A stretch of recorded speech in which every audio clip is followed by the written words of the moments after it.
Hello friends, in this video we're going to talk about how to test batteries using the ordinary multimeter. Now if you don't happen to have a battery tester handy but you have a multimeter handy like in your electronic workshop area, this is how you can do it.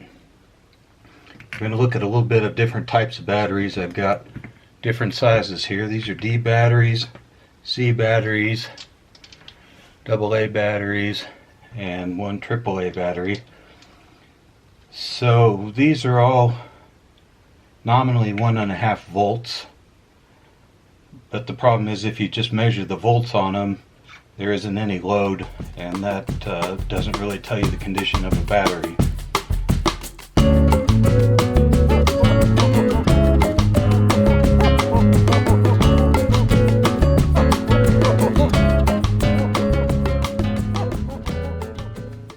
So a way to get around that is to use the ammeter setting.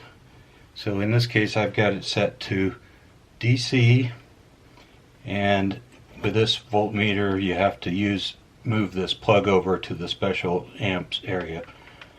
So this supports up to 10 amps, which I know is enough for this type of battery. Now another thing to consider here is we've got two different types of battery chemistry. There's the alkaline, which are kind of the common type now. These are called heavy duty, which is the older type. This is a carbon-zinc. There's also lithium. I don't have those around. The open circuit voltage of all of these is just slightly different based on the battery chemistry, but they're designed to be 1.5 volts, which is really a function of the chemistry inside the battery. And if you have larger batteries that have more voltage, like the 6-volt lantern batteries, are actually just two groups of 4 of these combined together in series and parallel in order to add up to 6 volts. Now let's look at our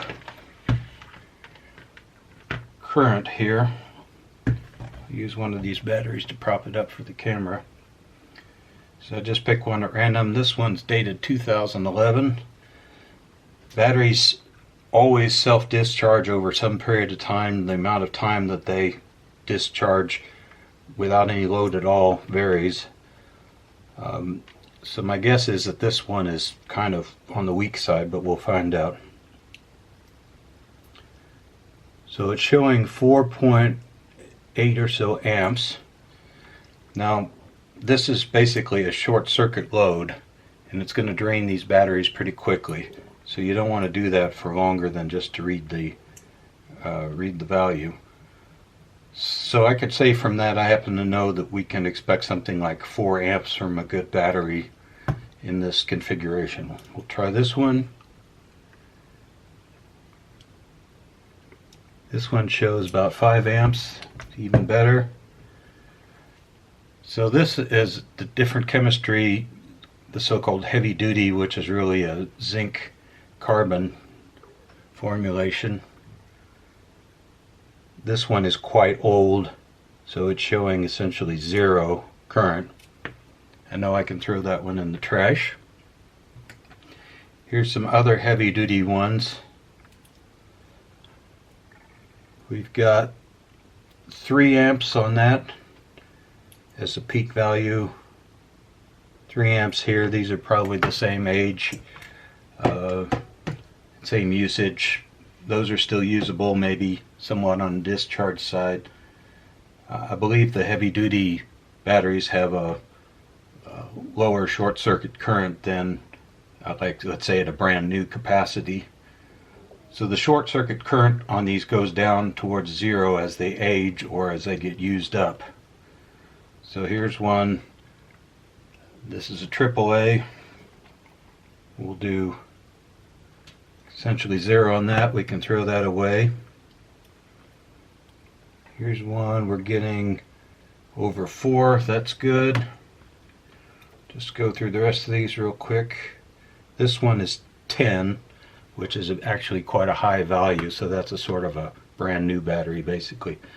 This one I happen to know is new or almost new. This is a Harbor Freight El Cheapo alkaline battery. So we'll see what that can do. Okay, 6.5. So you basically, to some extent, you get what you pay for with batteries, but to another extent, they're kind of all the same. And I don't know what the exact bargain value is there, but you know, like everything name brand, these kind of cost more for the features that you get. So this one is 2 amps about.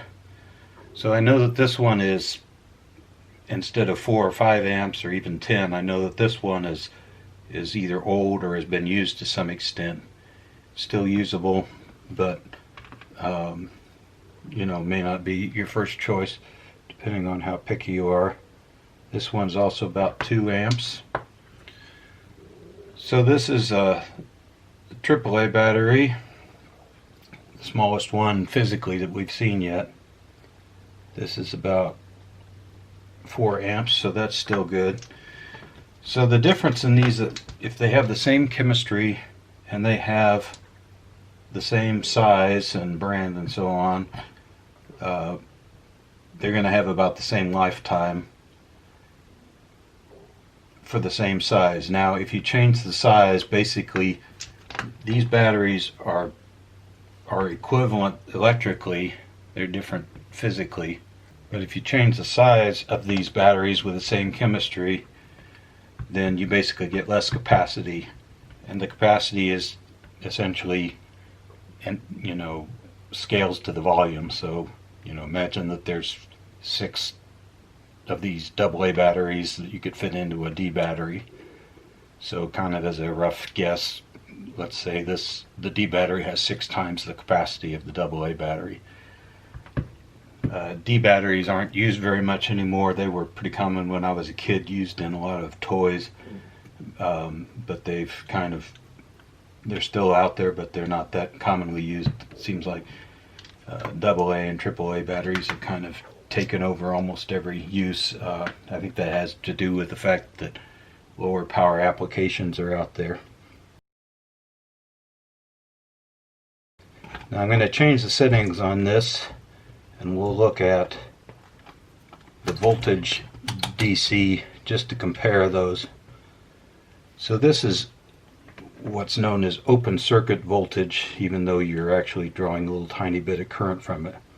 1.528 there. Here we get 1.549. So you'd expect a battery that's in good condition to have the same open circuit voltage if it's kind of usable at all. And so here's a battery that I tested earlier that was absolutely dead. This may still have some open circuit voltage, or it may have gone down, or it may have 0. So let's find out. So that's about 0.98. So we know from experience that if this is significantly below 1.5 volts, this is a dead battery that's also going to fail the current test. So the current test that we did in the first situation was really the way to do these, but as kind of an alternative, you can at least find out that a battery is dead from a voltage test. You can't tell whether a battery is good or bad as far as capacity that's remaining. So this is the one that we had 10 amps coming through. This is the same chemistry, which is the alkaline, same brand Duracell. I'm expecting, even though this had a much higher current, it might have a pretty similar voltage.